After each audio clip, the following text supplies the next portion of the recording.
Thank you for the organizers of this conference. It's a pleasure to be here to be able to speak to you all. I know it's very late, so I'll try shortening my talk a bit and be brief, because I'm sure everybody who's still on must be exhausted by now. It's much later there than it is for me here in Canada. So I'm going to be talking a bit about electronic data capture for the COVID-19 pandemic, and more about rapid implementation of electronic case report forms and randomization for clinical trials. So as implementing trials is always a challenge, and as the process from conception, implementation to completion involves many steps and takes a lot of time. And with the COVID-19 pandemic, there's been an urgency to try to find new treatments and vaccines to address the international crisis that when I checked earlier today, it was over 163,000 people died in the world, and over 2.3 million cases so far. So the process of regulatory approval in many jurisdictions has been fast-tracked or expedited for clinical trials to try to accelerate the process of finding an effective treatment and effective vaccines. And so this process, which normally can take months, has been compressed into sometimes days with the regulatory agencies. So this means the whole process of implementing a trial has been also compressed, and it takes things need to be up and running very quickly. So as my background is as an epidemiologist with expertise in data management, I'm going to focus more on the parts of the process involving data collection. What needs to get something up and running very quickly involves not only implementation of the database, potentially randomization processes, monitoring. So remote data collection is important for a clinical trial, particularly for COVID-19, because of the challenges this poses, since on-site visits, monitoring by auditors or monitors to go to sites is a particular challenge now, because people can't go directly to the clinics or the hospitals. So you have to move to a more remote approach for collecting this data and monitoring the data. So getting the recruitment data collection process running requires software tools that allow for the more rapid collection of the data, so that you can set it up very efficiently, very quickly, implement a patient recruitment process and randomization through an IWRS, an interactive web randomization system. And then once that's implemented, then to actually execute it and have the IWRS running, ability to implement supply management for allocation of drugs to patients, for resupplying sites, and then remote access, obviously for all the different types of users to implement this process. And then, but also because the process has to be so compressed and implemented so quickly, there's the other challenge of having the ability to quickly respond to protocol changes, adjustments, because there isn't a large window of time to set this all up. So there's potential for more issues that need to be addressed on the fly. So what I'll briefly mention is a bit of a case study for a project we recently were involved in here with the Montreal Heart Institute. This is a study called the Corona clinical trial.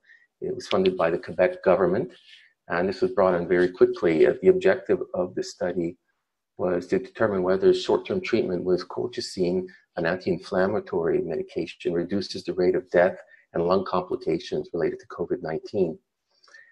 So this was designed as a multi-centered, double-blind, placebo-controlled trial of approximately 6,000 patients with follow-up visits.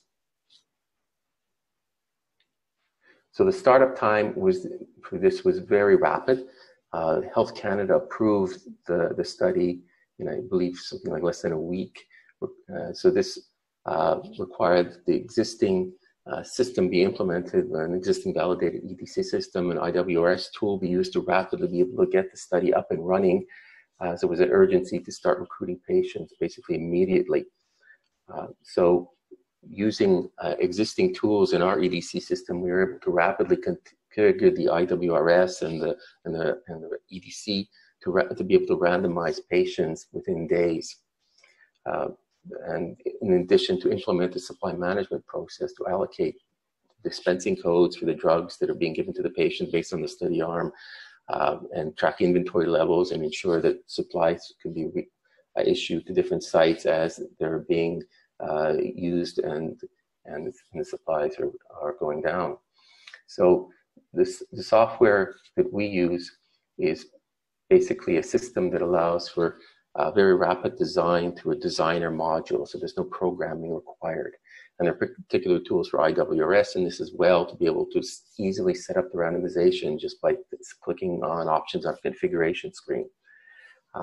Then another important part of managing a study quickly like this is to manage all the users and be able to get them access rights as quickly as possible. So that's done through a management or an administrator module that gives people access to the system, and an administrator can control different levels of access, different user groups, so that the end users who are then collecting the data, randomizing patients, and managing the process of the data collection can easily and quickly access the system. And then depending on what levels of access people may need, depending on if you have monitors, if you're verifying data, there's different access for reports, dashboards, metrics, and monitoring verification steps that can be assigned to the individual users. And so all this is done through any web browser, as the system is a web-based system. So it's designed so that you can access it through any browser, as well as and the system is designed so it's very user-friendly and intuitive for users to use and learn, so it's easy for them to manage the system, so there's not a long learning curve for using the system.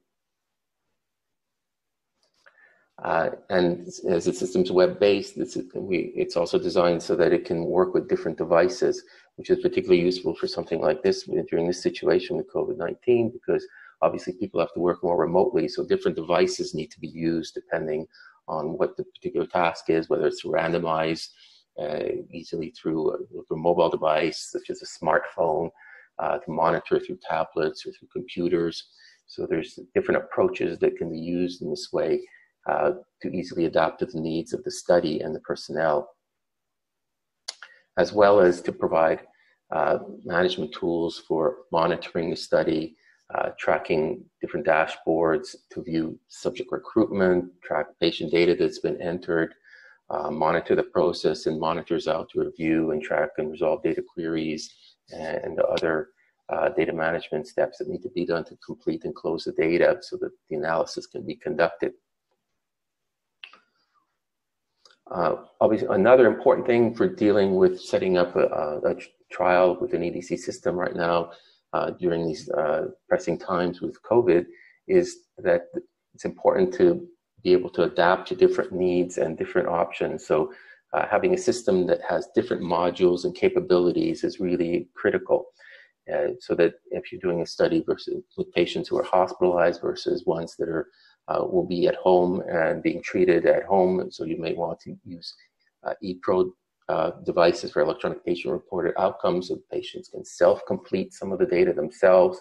So you don't need staff to actually be going out and meet with the patients.